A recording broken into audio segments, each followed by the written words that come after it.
Greetings everybody out there in YouTube world. This is Mike with Red Clover Guitars here in beautiful western North Carolina, and today I want to talk about a trick that I use for marking inlay, specifically on a headstock.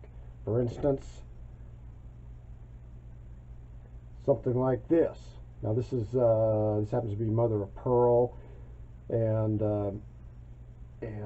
some people use different methods to mark these out when you go to route or carve the inlay part of this. Some people like to take a pencil, draw around it, and so forth like that. And I found, I mean, that does work. That does work. I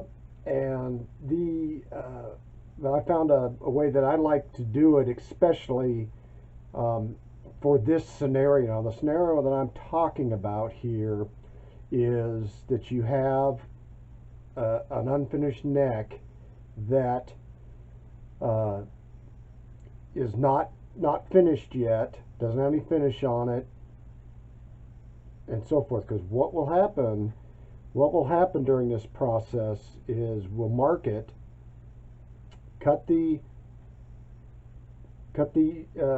route for the inlay, and then we'll leave it a little bit proud, and then we'll sand it to where it's flush on the peg head. So this is really applicable to just that one scenario where you have an unfinished headstock and you can sand it down to get it smooth. You have to use another method if you have a finished headstock or different kinds of inlay that does not require this. But for this is what I like. This is what I like to use rather than pencil marks. I find it I can be a little bit more accurate with my routes and so forth, because the pencil does take up some width, and you have to be careful. You know, whether you're right to the line or just a little bit outside. And this, I find it a little more accurate. So I'll show you what I do here. I'll move the camera here so you can see if you can get down. So I'll get down here. Sorry for my camera. It's not the best in the world. Let me get down to where you can see it. Okay, so we have an inlay right there. And all this is free moving. This is free moving at this point. So what I do is I position it where I want it on the board. And then what I do is I take some, let me get it back up here so everybody can see, just some regular old primer of some sort. You can use probably anything you want, but I found this comes off real easy, and it doesn't cause too many problems with colors or anything like this. This comes out as white, and that. So what I do from here is, once I have it, again, my camera work is terrible. I apologize for that. So what I do from here is I simply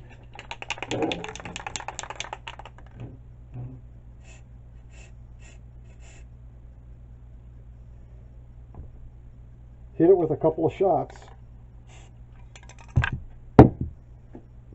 of primer. So now we got primer on, and I'll let this dry, and then we'll come back to it.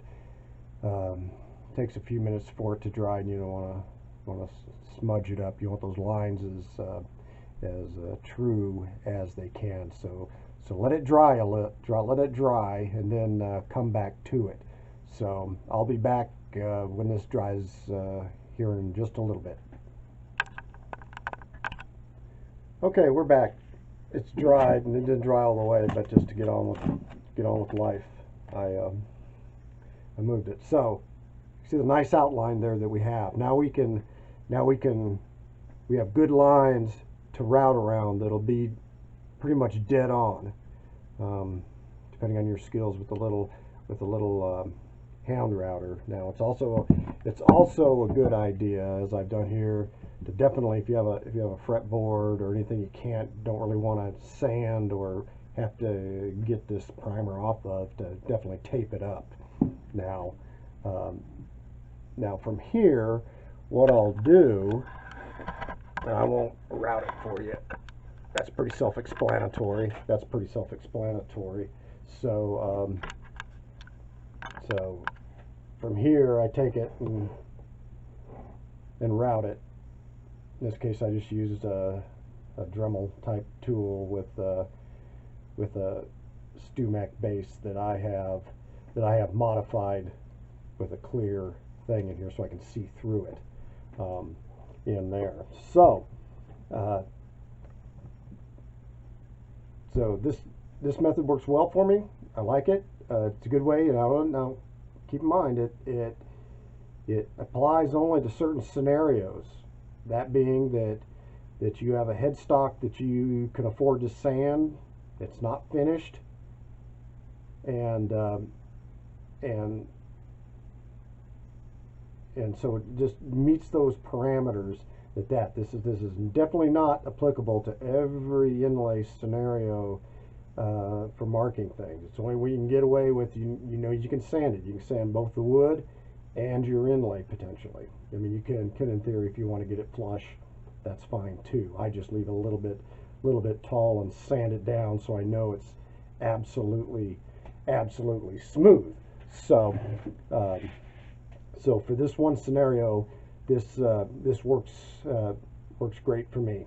So rather than using pencils and trying to keep the inlay still, that's another problem too. And my phone is going off, which is lovely.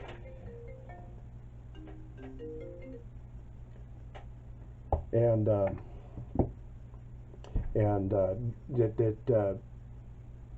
when you're marking with a pencil, your inlay, depending on how small or big it is, can move around on you, which really causes problems too, which again can lead to potential inaccuracies in what you're trying to do. So that's why I use this. I just spray over the top with a little bit of primer. Maybe 1 or 2 shots is fine. You don't have to use a whole lot in there, and then I use that as my guide for routing whatever inlay that I like to use. And then this is one I've done, Mando caster that I'm doing, that nice and smooth, fits in there perfectly. Didn't have to fill in any gaps with any sawdust or whatever else in there. So this is a method I really like to use. So again, it's for this one scenario. Don't go doing this on finished guitars or anything that you can't afford to sand. So just this one scenario. But if you do have this one scenario, it works well. So any questions, leave me a comment down below, and I'll be glad to ask it. In the meantime, stay safe and build some really cool stuff. Thanks, y'all.